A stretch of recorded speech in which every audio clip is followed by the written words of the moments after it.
안녕하세요. 저는 올해 60대 후반의 여자입니다. 저에게는 하나밖에 없는 사위와 쌍둥이 손자들이 있어요. 지금 여생을 끝낸다고 해도 후회가 없습니다. 과거에 있었던 일을 떠올리면 어떻게 이런 일이 생겼나 싶네요. 60년이 넘는 시간 동안 정말 별의별 일이 다 생기는 것 같습니다. 저는 어린 나이에 결혼을 해서 딸아이를 낳았어요. 남편은 늘 밖으로 나다녔고 가정에 충실하지 못한 사람이었죠. 자연스럽게 이혼을 하게 되었고 제가 딸의 양육권을 들고 나왔습니다. 친척도 가족도 없던 저는 혼자 딸을 안고 일을 하며 돈을 벌었어요. 그 당시에 돈을 얼마 벌지도 않았지만 그래도 티끌모아 태산이라는 말을 늘 생각하며 악착같이 모았죠. 제가 조금 덜 쓰면서 딸이 갖고 싶은 거 다 사주었고 한부모 가정인 딸이 주위에서 나쁜 말을 듣게 하지 않기 위해 노력했습니다. 그런데 딸은 저의 이런 마음을 아는지 모르는지 제가 더 우쭈쭈하며 키울수록 더 나쁜 쪽으로 엇나갔어요.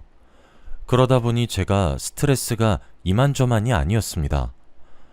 원래 다들 자식 있는 부모들은 공부를 잘하길 원하는 것보다 착하고 건강하게만 자라길 원하잖아요. 그런데 저희 딸은 공부를 잘 하진 못했지만 항상 사고를 치고 다녔습니다. 학창시절에 친구들을 괴롭히고 오토바이를 타고 다녀서 학교에 연락을 받고 간 적도 굉장히 많았고 매일 친구들 부모님한테 사과 인사를 하러 집집마다 방문한 적도 있습니다. 그래도 엄마로서 학교 졸업장은 땄으면 하는 마음에 제발 학교와 부모님들에게 퇴학만 시키지 말아달라고 부탁을 드렸어요. 그래서 강제 전학은 일상이었고 매일 새로운 지역에서 적응을 하지 못했던 딸은 또 사고를 치고 다녔습니다. 제가 매일 울면서 그만 철 좀 들라고 엄마 이렇게 힘든 거 안 보이냐며 때려보기도 하고 무관심으로 말도 걸지 않은 적이 있습니다. 그런데 딸은 그래도 여전히 어긋난 행동을 했고 동네에서 소문이 금방 났죠. 다들 제 딸과 어울려 놀지 않게 되었고 딸은 그럴수록 더 잘못되어 갔습니다. 중학교도 겨우 졸업했던 딸이 고등학교에 가니 이제 선생님들이 아예 제 딸을 포기했어요. 그리고 그냥 학생들을 위해서 제 딸을 자퇴시키라고 했습니다. 제가 정말 많은 선생님들을 만나봤지만 제 딸을 포기한 사람들은 보지 못했거든요. 그런데 마지막 달의 담임 선생님은 저에게 당당하게 말했습니다. 어머니, 딸은 인간 말종이에요. 그러니 학교에 더는 피해를 주지 마시고 자퇴시키세요. 그게 저희를 위한 겁니다. 이런 말을 하면서 제 딸이 학교를 다니는 것을 원치 않아 했고 사람들의 눈치를 보며 딸은 결국 자퇴를 하게 되었어요. 그래도 자퇴를 하면 일찍 일을 시작하고 사회생활을 하면서 철이 들 줄 알았습니다. 그런데 제가 벌어온 돈들을 족족 쓰면서 놀러 다니는데 다 썼고 여전히 불량 학생이었죠. 제가 평생을 다 바쳐서 키워온 딸인데 이렇게 제 맘도 몰라주고 속만 썩이니까 그냥 확 같이 죽어버리고 싶더라고요. 늘 반항만 하고 나쁜 짓만 하고 다니는 딸을 보면 속에 천불이 났습니다. 그렇게 딸은 성인이 되었고 여전히 밖으로 나다녔죠. 그래도 그동안 직장도 구하고 돈을 벌기 시작했습니다. 돈을 많이 버는 것은 아니었지만 그래도 무언가 딸이 한다는 것 자체로 저는 너무 감격스러웠어요. 그리고 20대 중후반이 되니 딸이 갑자기 한 남자를 데려왔습니다. 저에게 말도 없이 저희 집으로 덩치 큰 남자 한 명을 데리고 왔는데 정말 겉으로만 봐도 질이 너무 나쁜 사람으로 보였죠. 양팔에는 문신이 가득했고 인상이 너무 좋지 못했습니다. 처음에는 딸이 사귀는 사람을 소개시켜 주려고 하는가 보다 싶었어요. 그런데 대뜸 저에게 나 이 사람이랑 결혼할 거야 라고 하는 겁니다. 솔직히 너무 놀랐고 아직 나이도 어린데 결혼부터 한다고 하니까 환장하겠더라고요. 그래서 바로 안 된다고 했죠. 저는 그 사람을 사위로 받아들일 생각도 전혀 없었고 아직 딸이 누군가의 아내가 될 준비가 전혀 되지 않았다고 생각했습니다. 그래서 저는 무슨 일이 있어도 그 사람과 결혼은 안 된다고 했어요. 당연히 고집을 피우면서 결혼을 시켜달라고 찡찡댈 줄 알았던 딸은 오히려 쉽게 포기했어요. 그리고 얼마 지나지 않아 다른 남자를 데리고 왔습니다. 솔직히 제 상식으로는 한 남자와 헤어지고 한 달도 채 되지 않아 다른 남자를 데려와서 결혼을 시켜달라고 하는 게 전혀 이해가 안 되더라고요.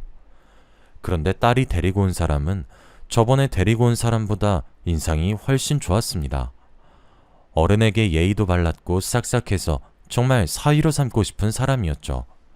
그리고 딸에게도 너무 잘해서 보기 좋았습니다. 딸은 정말로 그 사람을 사랑하는 것처럼 보였고 결혼을 시켜달라고 말했어요. 그런데 제가 정말 의문인 건 이렇게 바르고 성실한 청년이 왜 저희 딸 같은 여자랑 결혼하려고 하는지 모르겠더라고요. 그 사람한테 제 딸의 어디가 좋냐고 물어보니 정말 자세하게 딸에 대해 잘 알고 있더라고요. 제가 몰랐던 섬세한 부분까지 다 알고 있으니 신기했습니다. 저는 당연히 이런 사이면 결혼을 허락할 수 있었고 딸은 신나서 뛰어다녔어요. 딸이 이제 누군가의 아내가 되어서 행복하게 살기를 바랬습니다. 그런데 결혼을 하고 나서 결혼식을 올리기 위해서는 조금 시간이 필요하잖아요. 하지만 딸은 허락을 받자마자 엄청 급하게 결혼식 준비를 하기 시작했습니다. 솔직히 옆에서 보면 왜 이렇게까지 빨리 준비를 하나 싶을 정도로 말이죠. 예비 사위는 너무 착해서 딸이 이렇게 하자고 하면 거절도 없이 바로 추진했고 결혼식도 빨리 올리는 것에 찬성을 했습니다. 제가 어느 날은 딸을 붙잡고 물어봤어요. 도대체 결혼식을 급하게 진행하는 이유가 뭐냐고 하면서 말이죠. 딸은 당황해하면서 저에게 이유가 뭐냐니 그냥 이 남자랑 하루라도 빨리 부부가 되고 싶어서 그렇지 라고 말을 하면서 상황을 넘어갔고 저는 딸의 말을 믿을 수 없었습니다.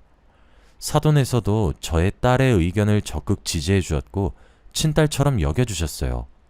그리고 저에게 이런 며느리를 낳아주셔서 감사하단 말까지 하셨죠. 딸이 매일 사고를 치고 다녀서 한 번도 딸에 대해 좋은 말을 들어본 적이 없는데 결혼을 하려고 하니까 주위에서 딸의 칭찬을 처음으로 들어보았습니다. 드디어 딸의 인생이 피는 건가 싶기도 하고 결혼을 하기로 한 사위에게도 너무 고마웠죠.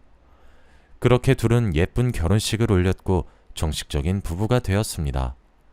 한눈에 봐도 너무 잘 어울리는 한 쌍이었고 행복하게 오래오래 살기를 바랬죠. 그리고 얼마 지나지 않아 딸이 갑자기 충격적인 말을 하기 시작했습니다. 엄마, 나 임신했어.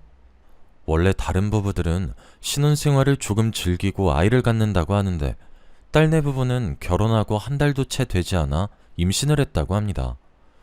둘 다 아직 20대고 급하지도 않은데 임신이 되었다고 하니 조금 당황스러웠죠. 그래도 저와 사돈은 하루빨리 손주를 볼 수 있으니 축하해 줬습니다. 딸은 원래 시댁살이를 하고 있었는데 임신을 하면서 사돈의 양해를 구하고 저와 함께 살았어요. 그래도 엄마 밑에서 임신을 하는 게 더 편하고 아기한테도 좋을 것 같다고 하면서 말이죠.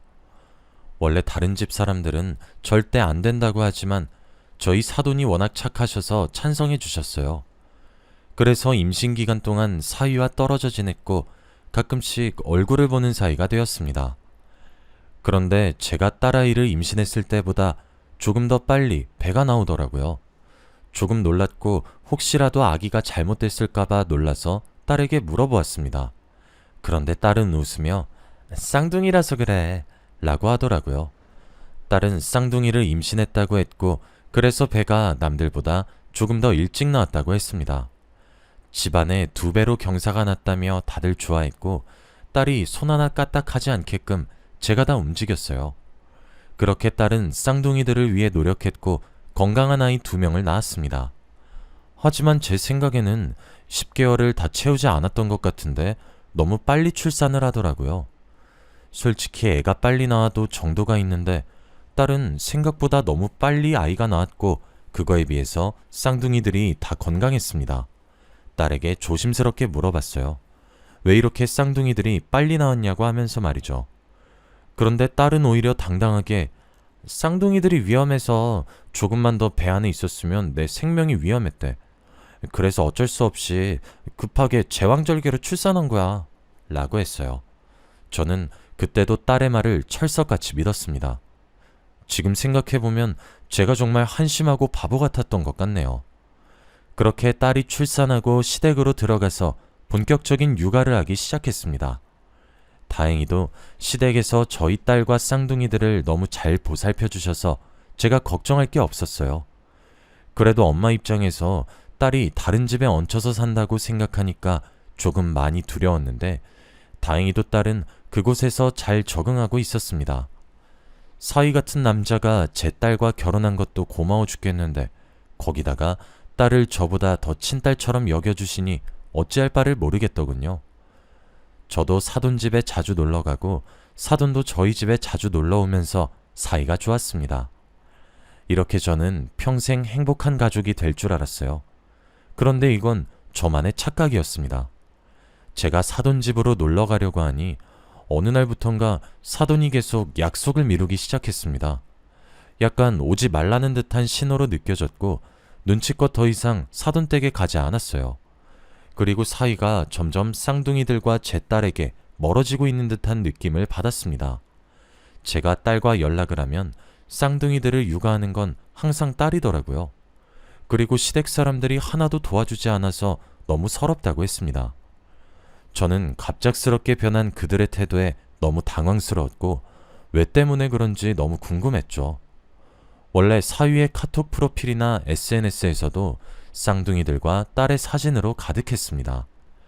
그런데 어느 순간부터 모든 사진들이 다 내려가면서 솔로인 척을 하더라고요. 솔직히 그때 믿었던 사위한테 너무 많이 실망했습니다. 딸 말로는 매일 밖에서 다른 여자를 만나고 다닌다고 했죠. 카톡 사진을 봐도 다른 여자와 찍은 사진들을 프로필로 설정하였고 SNS를 봐도 항상 다른 여자와 맛있는 것을 먹으러 다녔습니다. 솔직히 마음속으로 그 착한 사이가 저희를 속이고 사기 결혼을 한 줄 알았어요. 그리고 아이들한테 관심도 없는 무능한 아빠라고 생각했습니다. 결국 딸은 제가 살던 집으로 돌아왔고 저와 단둘이서 쌍둥이들을 돌봤습니다. 딸은 저희 집에 있으면서 시댁 사람들과 연락을 한 통도 하지 않았고 명절에는 찾아가지도 않았습니다. 오히려 남보다 못한 사이 같았죠. 그동안 쌍둥이들은 저와 딸의 몫이었고 시댁 사람들은 찾아오지도 않았습니다. 혼자 속으로 그들한테 속은 줄로만 알아서 화가 나 미치는 줄 알았어요. 결국 딸은 시댁과의 냉전 끝에 이혼을 하기로 했답니다. 며칠 전에 사위를 보고 왔는데 다른 여자와 하호호호 거리고 있었다고 하면서 말이죠. 그리고 양육비 받으면서 살기로 했고 깔끔하게 합의 이혼할 거라고 합니다. 사위도 양심이 있는지 딸한테 돈도 두둑히 주기로 했대요. 그때까지는 딸의 말만 들었기에 딸의 말을 철석같이 믿었어요. 그래서 시댁 사람들이 너무 미웠고 괘씸했습니다. 그리고 저에게 연락 한번 하지 않는 사이도 너무 미웠죠. 그런데 딸이 이렇게 이혼을 하고 혼자서 쌍둥이들을 키운다는 게 감당이 되지 않았는지 매일 밖으로 나다녔습니다. 예전에 반항하던 시절이 자꾸 떠오를 만큼 친구들을 만나러 다녔고 술이 만취된 채로 집에 돌아왔죠. 저 혼자서 쌍둥이들을 돌보면서 엄마라는 사람이 이렇게 밖에서 나다니는 걸 보니 아직 딸이 제대로 철이 안 든 것처럼 보였습니다. 그런데 또 한편으로는 시댁 사람들한테 버림받고 스트레스도 조금 풀어야 하는데 육아만 하고 있으니 딸이 얼마나 괴로웠겠어요. 그래서 그렇게 쌍둥이들을 내팽겨치고 밖으로 나다녀도 아무 말 하지 못했습니다. 저 혼자서 꾹 참으며 쌍둥이들을 관리했어요. 그런데 이게 하루 이틀이면 괜찮았을 거예요. 하지만 이게 한 달이 되고 1년이 되면서 정말 힘들더라고요. 딸에게 이만 쌍둥이들에게 관심 좀 가지라고 말을 하면 엄마, 나 그동안 시댁에서 스트레스 너무 많이 받았거든? 그래서 스트레스를 좀 풀어야겠어. 라는 말을 이혼한 지 1년이 지나서도 말을 했습니다. 항상 이런 핑계를 대면서 집을 나갔고 저는 밤새 쌍둥이들을 돌봐야 했죠. 어느 날은 새벽에 정말 힘이 들더라고요. 제가 왜 이 나이를 먹고 손주들을 이렇게 돌보고 있는지 이해가 되지 않았습니다. 그래서 저도 모르게 사위한테 전화를 걸었어요. 1년 만에 걸었던 전화라 안 받을까 걱정은 했지만 그래도 사위는 받았어요. 새벽 늦은 시간이었는데 사위는 제 전화를 받고 네, 장모님, 오랜만이네요. 라고 했습니다. 그리고 저도 모르게 사위한테 그날 화풀이를 하고 말았어요. 왜 제 딸을 버리고 다른 여자를 만나서 내가 이렇게 손주들을 돌보가 있어야 하는지 말이죠. 그런데 사위는 전화를 끊고 바로 저희 집으로 오겠다고 했고 저는 1년 만에 사위를 보게 되었습니다. 예전에 비해 얼굴이 많이 상해 있었고 그동안 많은 일이 있었던 것 같더라고요. 그리고 쌍둥이들을 보면서 눈물을 뚝뚝 흘리기 시작했습니다. 그런데 원래 사위를 잘 보지 않아서 몰랐지만 쌍둥이들 옆에 사위가 있으니 너무 다르게 생겼더라고요. 다른 사람이 보면 아빠라고 믿어지지 않을 만큼 말이죠. 그렇다고 딸은 또 닮았었습니다. 혼자 의아해하면서 생각하고 있었는데 사위가 갑자기 충격적인 말을 하기 시작했어요. 어머니는 꼭 아셔야 할 것 같아서 말씀드립니다. 쌍둥이들을 보면서 울던 사위가 갑자기 중요한 말이라며 한 이야기는 정말 충격적이었어요. 왜냐하면 쌍둥이는 사위의 자식이 아니라고 했거든요. 저는 그게 무슨 소리냐며 말이 되는 소리를 하라고 소리쳤습니다. 그런데 사위는 저에게 제 딸이 자신과 결혼하기 전에 만났던 남자 사이에서 생긴 아이라고 했어요. 순간 머릿속에는 사위를 집에 데리고 오기 전에 처음 왔었던 덩치 큰 남자가 생각났고 그리고 쌍둥이의 얼굴을 보니 그 남자와 완전 판박이었습니다. 저는 온몸에 소름이 돋았고 말문이 턱 막혔어요. 사위는 그 사실을 알고 나서 딸이 용서를 했다면 아무 말하지 않고 쌍둥이들을 키우려고 했대요. 그런데 딸은 오히려 적반하장의 태도를 보이면서 그래서 왜? 라고 했다고 합니다. 아주 당당하게 짐을 싸서 집을 나갔고 몇 달간은 찜질방에서 살았다가 쌍둥이들이 너무 많이 울어서 쫓겨나고 저희 집으로 온 거래요. 그때는 이미 이혼한 뒤라고 합니다. 저는 사위의 말을 듣고 그제서야 퍼즐 조각이 맞추어졌어요. 그래서 남들보다 배가 더 빨리 나왔고 딸이 더 빨리 출산을 했던 거였습니다. 그런데 저에게 얼굴 표정 하나 안 바뀌고 거짓말을 했던 거였어요. 정말 딸에게 미친 듯이 화가 났고 남아있던 정이 후두둑 떨어졌어요. 그런데 그때 술에 떡이 된 딸이 집으로 돌아왔습니다. 그리고 집에 있는 사위를 보고 뭐야? 네가 왜 여기 있어? 라고 말을 했고 저는 딸의 얼굴을 보자마자 뺨을 내리쳤어요. 네가 그러고도 사람이야? 애 낳고 이제 좀 어른이 된 줄 알았더니 아직도 새파랗게 어린애였어? 제가 이 말을 하니 딸은 헛웃음을 치면서 사위를 째려보았고 너 진짜 쓰레기구나. 어떻게 우리 엄마한테 고자질할 생각을 해? 라고 했어요. 딸은 반성하는 기미가 전혀 보이지 않았고 도저히 저는 그 아이를 제 딸로 여기고 싶지도 않았습니다. 딸은 그렇게 집을 나갔고 집안에는 사위와 저 그리고 쌍둥이들만 남았어요. 그리고 저는 사위한테 사과를 했습니다. 잘못이 있다면 이런 못난 딸을 낳은 제 잘못이겠죠. 착한 사위는 그럴 필요 없다고 안절부절하지 못했고 쌍둥이를 보면서 사실 어머니가 연락 오길 기다렸어요. 제 자식은 아니지만 너무 애지중지했고 이혼하고 나서 얼마나 생각이 났는지 모릅니다. 그래서 제가 혹시라도 이 아이들을 키워도 될까요, 어머니? 라고 하는 게 아니겠어요? 저는 사위의 말을 잘못 들은 줄 알았고 눈물이 흘렀습니다. 이런 남자를 놓친 딸이 평생 후회하기를 바랬어요. 그렇게 사위는 정말 쌍둥이를 자신의 호적으로 올렸고 착한 사돈도 사실은 쌍둥이가 그리웠다고 했습니다. 저는 그들한테 평생 갚지 못할 빚을 졌고 양육비도 매달 많은 돈을 보내고 있어요. 딸은 그 뒤로 집을 나가서 연락도 없고 집에 들어오지도 않습니다. 솔직히 어떻게 살고 있는지 궁금은 하지만 제가 절대 먼저 연락 안 하려고요. 그런 딸을 평생 뒷바라지하고 딸의 말을 철석같이 믿었던 걸로 엄마의 도리는 다 했다고 생각합니다. 저는 지금 사돈댁과 사위한테 고마워하기도 바쁘고 평생 사죄하는 마음으로 살아가려고 해요. 정말 사위가 아니었다면 제 인생은 어떻게 흘러갔을지 상상도 안 됩니다. 솔직히 마음 같아서는 딸이 평생 돌아오지 않았으면 해요. 딸이 꼭 천벌을 받았으면 좋겠습니다. 여러분도 자식이라고 꼭 편들지 말길 바래요. 저처럼 큰 코 다칩니다. 저의 이야기는 여기까지예요. 들어주셔서 감사합니다.